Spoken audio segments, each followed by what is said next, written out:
نحمده ونصلي على رسوله الكريم أما بعد فأعوذ بالله من الشيطان الرجيم بسم الله الرحمن الرحيم كنتم خير أمة أخرجت للناس تأمرون بالمعروف وتنهون عن المنكر صدق الله العظيم۔ معزز سامعین کرام، آج کی مجلس میں آپ کے سامنے ایک ایسے اہم موضوع کی لب کشائی کرنے جا رہا ہوں کہ جس موضوع کی اہمیت صرف ہمارے نظر میں ہی کیا بلکہ سابقین انبیاء کی نظر میں بھی اس کی اہمیت رہی ہے، یعنی امت محمدیہ کے پر کچھ روشنی ڈالنے کی کوشش کروں گا۔ امید ہے کہ آپ حضرات اس کو بغور سماعت فرمائیں گے۔ امت محمدیہ کا مقام و مرتبے کا اندازہ اس بات سے لگایا جا سکتا ہے کہ ابھی تو امت محمدیہ کا ظہور اور وجود دنیا میں ابھی تک ہوا بھی نہیں تھا کہ جلیل القدر نبی حضرت عیسیٰ علیہ السلام اللہ تبارک و تعالیٰ سے استدعا اور درخواست کر رہے ہیں کہ اللہ تبارک و تعالیٰ مجھے امت محمدیہ میں سے کر دیجئے۔ اللہ تبارک و تعالیٰ نے حضرت عیسیٰ علیہ السلام کی دعا قبول فرما لیا۔ یہی وجہ ہے کہ حضرت عیسیٰ علیہ السلام آسمان میں اٹھا لیے گئے ہیں اور آپ قیامت قریب آسمان سے امت محمدیہ میں اتریں گے اور آپ امت محمدیہ میں رہ کر حکومت کریں گے اور امت محمدیہ میں رہ کر وفات پائیں گے۔ یہ ہے امت محمدیہ کی فضیلت۔ امت محمدیہ کی فضیلت اور مرتبے بہت ہیں اور بے شمار ہیں۔ اسی وجہ سے امت محمدیہ سے چہرے کا مست ہونا اور اجتماعی آگ کا لگنا، اجتماعی طوفان اور زلزلے کا آنا اور بستیوں کا الٹ دینا اور نظام عالم کا درہم برہم کر دینا ختم کر دیا گیا ہے۔ امت محمدیہ کی فضیلت یہیں تک نہیں بلکہ اللہ تبارک و تعالیٰ نے ان کے کم اعمال کی نیکیاں بھی بہت رکھی ہے، اور اللہ تبارک و تعالیٰ نے امت محمدیہ کو معتدل دین عطا کیا ہے، نہ بہت زیادہ سختی نہ بہت زیادہ نرمی۔ حضرت عیسیٰ علیہ السلام کی طرح بہت زیادہ نرمی نہیں دی اور حضرت موسیٰ علیہ السلام کی طرح بہت زیادہ سختی بھی نہیں دی، بلکہ معتدل دین عطا کیا ہے۔ اور اس سے بڑھ کر فضیلت یہ ہے کہ جب کل قیامت کے دن سارے انبیاء علیہ السلام قیامت کے میدان میں جب جمع ہوں گے تو اللہ تبارک و تعالیٰ تمام انبیاء علیہ السلام سے پوچھے گا کہ ہم نے تمہیں دنیا میں میرے احکامات پہنچانے کے لیے بھیجا تھا، کیا تم نے میرے احکام کو لوگوں تک پہنچا دیا؟ تو تمام انبیاء کرام علیہ السلام کہیں گے کہ ہاں ہم نے آپ کے احکام کو لوگوں تک پہنچا دیا۔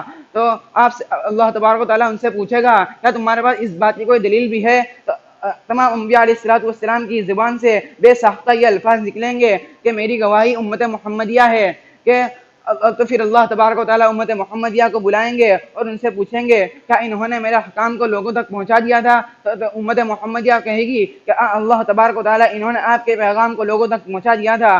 پھر اللہ تبارک و تعالیٰ پوچھیں گے کہ تمہیں اس کا علم کیسے ہے؟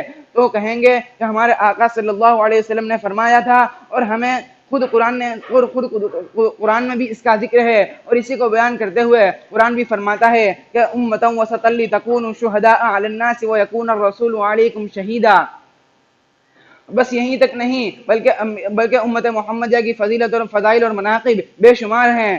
آقا نامدار تاجدار مدینہ جناب محمد رسول اللہ صلی اللہ علیہ وسلم جب معراج میں تشریف لے جا رہے تھے اور آپ کے ساتھ میں جبریل علیہ السلام بھی تھے، تو جب آپ کی رسائی سدرۃ المنتہا تک ہوتی ہے تو دیکھتے ہیں کہ حضرت جبریل علیہ السلام کانپ رہے ہیں اور حضرت جبریل علیہ السلام کے جسم میں کپکپی ہے اور آپ کے پر میں لڑکھڑاہٹ ہے۔ آپ صلی اللہ علیہ وسلم فرماتے ہیں کہ جبریل تجھے کیا ہو گیا؟ تیرے جسم میں کپکپی کیوں ہے؟ کیوں تیرے پر لڑکھڑا رہے ہیں؟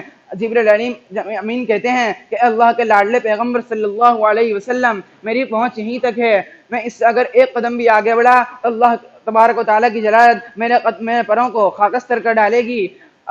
پھر آپ صلی اللہ علیہ وسلم ارشاد فرماتے ہیں کہ اے جبریل میں سے اللہ تبارک و تعالیٰ سے کس چیز کا سوال کروں؟ تو پھر حضرت جبریل علیہ السلام کہتے ہیں کہ مجھے کسی چیز کی ضرورت نہیں ہے، مجھے کسی چیز کی آرزو نہیں ہے، مجھے کسی چیز کی خواہش اور کسی چیز کی ضرورت نہیں ہے۔ اگر مجھے ضرورت و حاجت اور تمنا تو صرف اس بات کی ہے کہ کل قیامت کے دن جب آپ کی امت پل صراط سے گزرے گی تو آپ کی امت کے قدموں کے نیچے میں پر کو بچھا دوں۔ اللہ الصمد، کیا مقام ہے امت محمدیہ کا! لیکن افسوس کہ ہم آج اپنے مقام کو بھول بیٹھے ہیں، اللہ کی طرف رجوع کرنے کے بجائے اور اللہ کے رسول صلی اللہ علیہ وسلم کے حکم پر عمل کرنے کے بجائے ہم ضلالت و گمراہی کا راستہ اختیار کر رہے ہیں، اور صحابہ کرام کی زندگی کو آئینہ بنانے کے بجائے اور قرآن کو دستور حیات بنانے کے بجائے ہم ناکامی کا راستہ اختیار کر رہے ہیں اور صحابہ کرام کے حکم سے روگردانی کر رہے ہیں۔ فحش اور عریانی ہمارا شیوا بن چکا ہے۔ اللہ تبارک و تعالیٰ نے ہمیں بہت بڑی نعمت عطا فرمائی ہے، ہمیں اس نعمت کی قدر کرنی چاہیے۔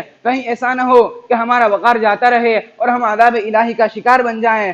اور ہمارے ہاتھ سے دین اور دنیا دونوں جہاں کی قیمتی نعمت مفقود ہو جائے۔ اگر آپ چاہتے ہیں کہ آپ کی عزت، آپ کا وقار، آپ کی عظمت و شوکت دونوں جہاں میں باقی رہے اور قائم و دائم رہے تو آپ قرآن کو عملی زندگی بنائیں اور اللہ اور اس کے رسول صلی اللہ علیہ وسلم کے حکم کے پابند ہو جائیں اور نبی کے فرمان پر مٹنے والے بن جائیں۔ اللہ تبارک و تعالی ہمیں اپنا مقام پہچاننے والا بنائے اور ہمیں اپنے حکم پر عمل کرنے کی توفیق نصیب فرمائے اور آپ صلی اللہ علیہ وسلم کے طریقے پر عمل کرنے کی توفیق نصیب فرمائے۔ آمین۔ وآخر دعوانا الحمدللہ رب العالمین۔